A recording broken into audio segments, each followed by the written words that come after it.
Salut les monstres et bienvenue dans cette nouvelle vidéo. Aujourd'hui je vous apprends le front flip. Générique.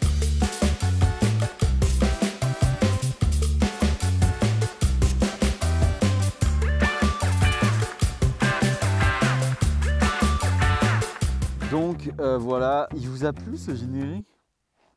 Plus les tutos y passent, plus je me rapproche de la neige.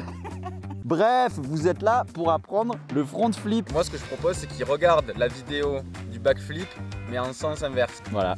Donc vous avez compris, vidéo du backflip en sens inverse, vous savez faire front flip. Allez, bonne vidéo. Allez, ciao. Bon, si vous êtes là, c'est pour apprendre à faire le front flip. Je vais vous expliquer comment faire un front flip, la décomposition du front flip en 4 étapes et je vais vous donner quelques tips justement pour apprendre à faire le front.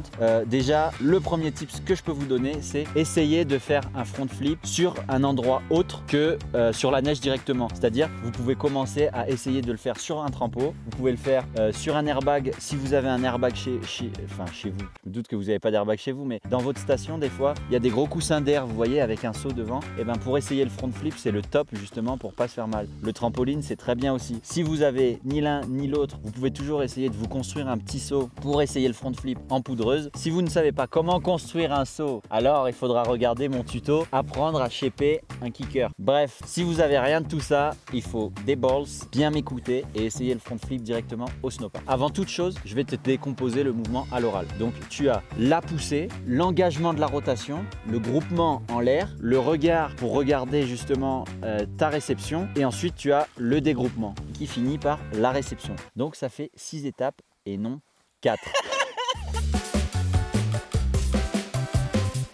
Alors comme je viens de vous le dire, le mieux pour essayer le front flip en toute sécurité, c'est le trampoline. Tout le monde n'a pas la chance d'avoir un trampoline à la maison. Essayez de regarder s'il y a une salle de trampo ou une salle de gym pas trop loin de chez vous pour pouvoir essayer le front flip. Donc pour faire un front flip, c'est simple. Comme sur tous les sauts, il y a une poussée. Donc là, tu vois, je déclenche la poussée et en simultané, je déclenche la rotation. Donc en même temps de pousser, j'engage ma rotation, donc avec les bras et avec la tête. Tu vois, je vais chercher devant avec la tête tout en montant en hauteur. Il ne faut pas faire un plongeon, il faut vraiment faire un saut périlleux avant, donc vraiment tourner. Là je monte, j'ai engagé ma rotation, je groupe pour pouvoir bien tourner. Là tu vois, je tourne, groupé en l'air. Et là, quand je commence à être à l'horizontale, avec la tête, je vais chercher la réception du regard pour pouvoir voir la hauteur que j'ai. Si je suis juste, je reste groupé et j'essaie d'aller chercher la réception. Si j'ai le temps, je détends, je prends le temps de me dégrouper pour réceptionner. Très important donc, quand tu es à l'horizontale, tu prends le temps de regarder et de te situer en l'air. Comme ça, tu as le temps de dégrouper pour réceptionner. Une fois que tu réceptionnes, tu amortis ta réception. Et voilà, tu as fait front flip. Donc, c'est pas si compliqué, mais ça, c'est en trampoline. La petite différence en ski comparé au trampoline, c'est que déjà, à l'avant de tes skis, il y a l'avant des skis. Il y a l'avant des skis. Du coup, quand tu veux envoyer, si tu envoies trop tôt, tu vas sentir que ça bloque, tu vois, l'avant des skis. D'où l'importance du moment de déclenchement qui est moins important en trampo. Donc le moment de déclenchement, c'est-à-dire que je fais ma poussée et j'engage mon front flip au moment où la fin du saut, donc on appelle ça le coping, au moment où le coping se trouve au niveau de mes orteils. Donc quand tu as le coping au niveau de tes orteils, c'est le moment pour pousser et tourner en avant. Donc comme je t'ai dit, il faut vraiment une poussée qui va vers le haut, comme en saut droit. Donc qui va des genoux, des hanches et des épaules. Il ne faut pas se dire front flip c'est en avant et plonger comme ça. Parce que si tu plonges, tu n'auras pas de flip. On appelle ça le flip. Tu n'auras que du plongeon quoi du coup. Pense à la hauteur en trampo. En tout cas par exemple on dit de sauter et que les mains, il faut qu'elles aillent au niveau des pieds et après on tourne. En ski c'est exactement la même chose. C'est les mains au niveau des pieds. Faut pas aller chercher là. Quand tu fais front, c'est hop, je pousse, je groupe, j'engage mon front flip et quand je suis à l'horizontale, je dégroupe, je regarde ma réception comme ça et si j'ai de l'airtime, donc si je suis encore en l'air, je ralentis mon mouvement et si je suis juste, je reste en boule et je vais chercher avec le haut du corps la réception. Là, on va regarder la vidéo donc en ski. Donc là, j'arrive au niveau du saut, je commence à me préparer donc 4 mètres avant le saut et là, quand j'arrive au niveau du coping, je pousse, en même temps, regarde avec mes mains, j'engage le flip en avant, je vais chercher le flip avec la tête, avec les épaules, je me groupe et là, regarde, je suis groupé, ça tourne, ça tourne, ça tourne. Et là, quand je suis à l'horizontale, je dégroupe, je regarde ma réception et je réceptionne. Donc voilà, c'est comme ça que se déroule le mouvement du front flip. Si tu sens qu'il te reste de la hauteur et que tu es encore loin de la réception en l'air, et ben prends le temps de dégrouper et ralentis le mouvement. Par contre, si tu sens que tu vas réceptionner et que tu es très proche de la neige, et ben accélère et reste en boule, tout simplement.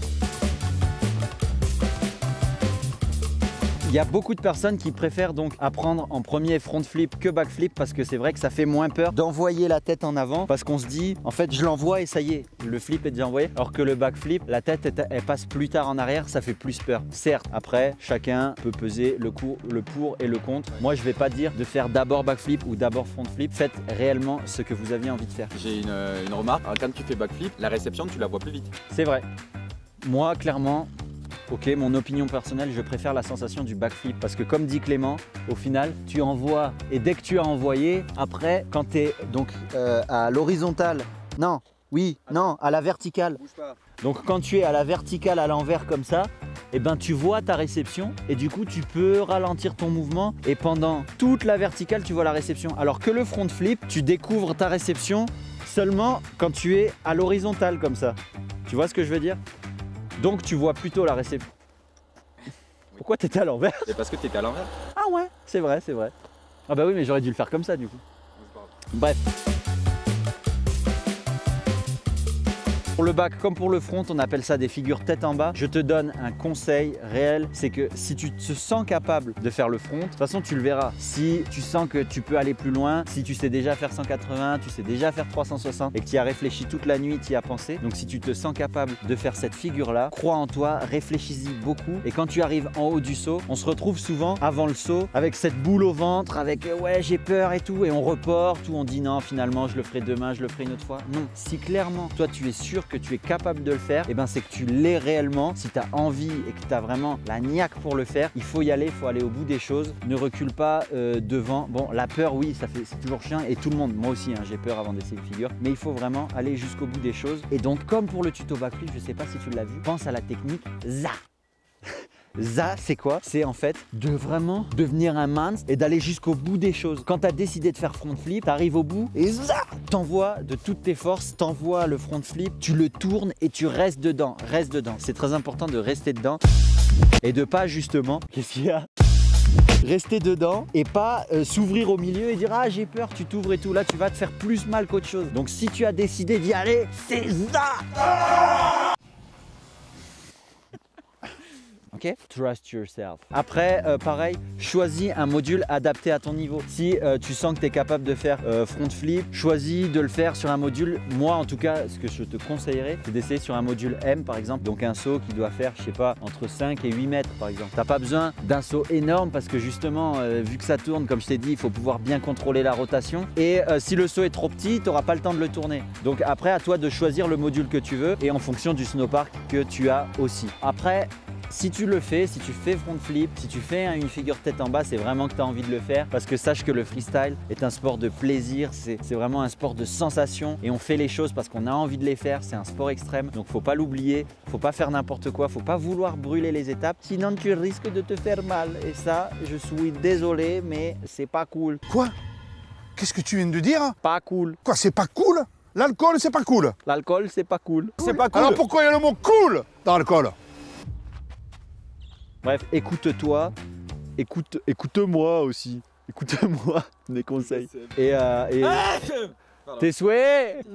Et voilà. Votre nouveau canapé. Poltron et sofa. Et ensuite, autre chose, ton premier front flip, c'est une figure tête en bas. Ça reste quand même une figure qui est assez technique au début. Donc pense à mettre le casque, à mettre la dorsale. Même tu peux mettre un short de protection en plus si tu veux. Mais les éléments de sécurité, ils sont importants. Et clairement, en tout cas, mon avis, ils ne sont pas à négliger. Et tu verras, une fois que tu seras à l'aise et que tu sauras faire front flip, déjà, je t'applaudis. Déjà bravo. Bravo, ouais. tu es un monstre. Tu verras, il y a plein de variations.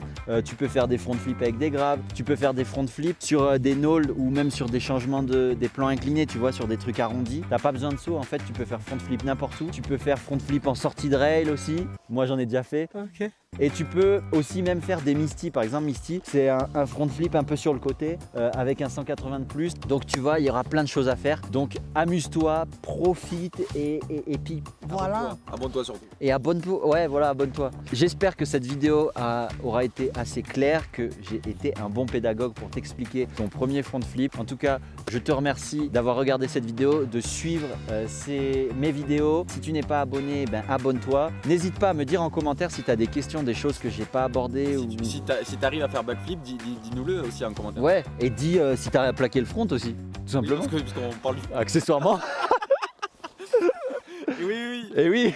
Bref, mets ce que tu sais faire en commentaire. Et puis voilà, et puis amuse-toi, ride, et puis on se verra sur le parc un jour peut-être. Tiens-moi au jus, on s'appelle. J'espère que cette vidéo t'aura plu.